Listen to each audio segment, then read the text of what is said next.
I was just listening to an audio of Tom Holland discussing the crucifixion and the last 1,000 and 2,000 years of Christendom, Christian history.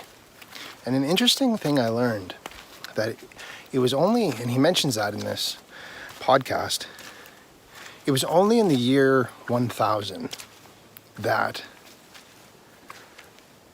apparently for the first 1,000 years of Christianity, the spread of Christianity, people were ashamed of the crucifixion and had a hard time depicting it. For the first few hundred years after Christianity, they had a hard time even just drawing the cross. They had a hard time doing that. And for good reason, because as Tom Holland rightly explains, and a lot of historians miss the point, and we're so, as Nietzsche pointed out, we're so deadened to its meaning. The cross was a symbol of shame, more than torture, more than pain.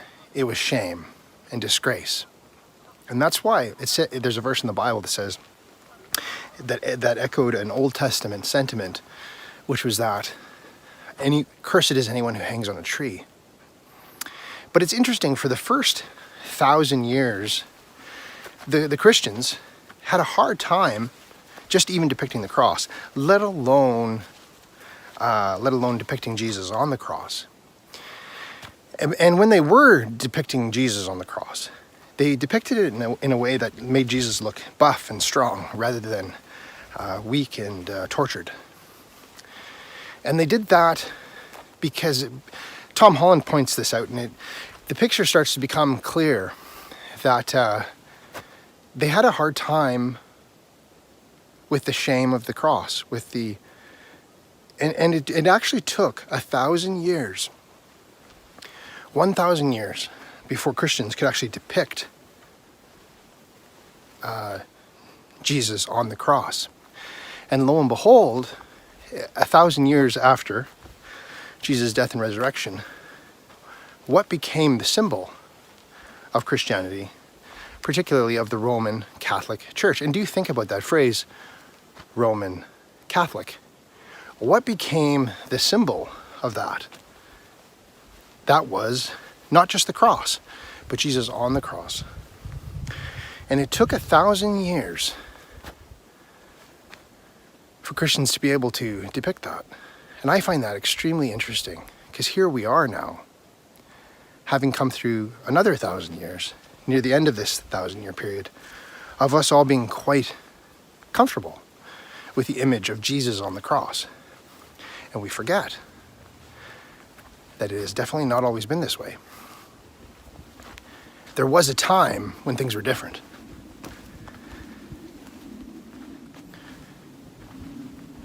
And what we've done is we've forgotten that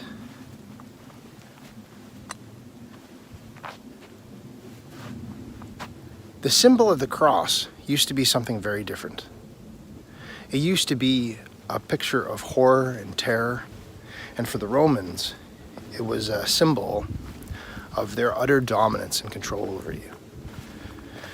And Tom Holland explains this just brilliantly. If you haven't already, and I've talked about it before in other videos, if you haven't checked out his book, Dominion, I encourage you to do that. And it is so ironic, because more than anyone else in Christendom, interesting, the great irony is that it took the perception of Nietzsche to be able to see that.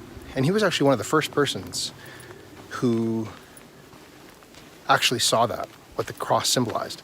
And he talked about how it ushered in a revaluation of all values. And we are so used to it after 2,000 years. And particularly after 1,000 years of no longer feeling uncomfortable with the image of Christ on the cross. That we've become deadened to the significance of it, of a God being crucified. And he points out interestingly, that it is true that in ancient times there were other gods who were risen from the dead, and a lot of skeptics, religious skeptics, like to point this out, or anti-religion skeptics like to point this out. But Tom Holland rightly corrects them by pointing out, they're saying, yes, it's right, many did rise from the dead. But don't forget that what was completely unique about Jesus was that he was the only God who was crucified. And as St. Paul rightly pointed out, that was a stumbling block to the Greeks and foolishness to the Romans or the Gentiles, however he says it. Basically, to everybody it was crazy. And 2,000 years later, here we are, Easter Sunday, and most of us are still deadened to the significance of that.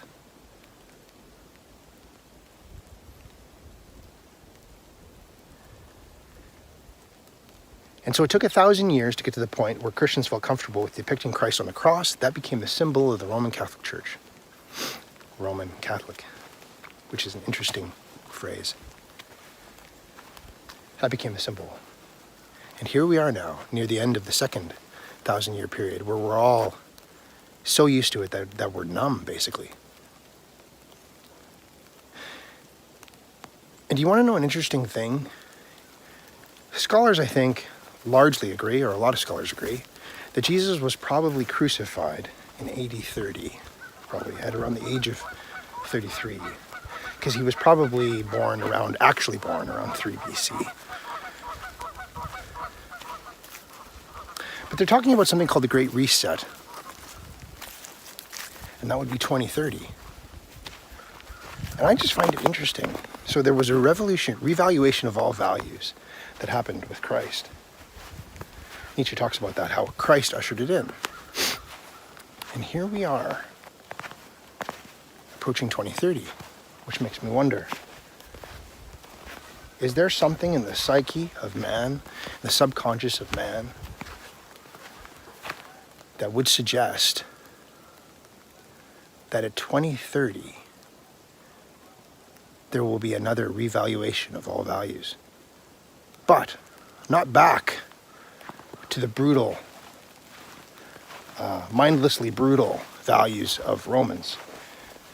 And also not to the love your neighbor, guilt-based religion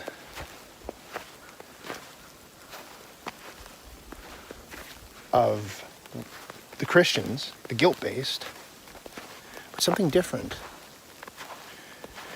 When people like Klaus Schwab talk about the Great Reset, is he maybe like the high priest Caiaphas, who accidentally prophesied that Jesus would die for the people? Because Caiaphas did say that, but that's not what he meant. The Bible says he was an accidental prophet. And I wonder if Klaus Schwab and everyone else pushing the Great Reset of 2030, that they're accidentally prophesying a greater reset that actually is coming for 2030.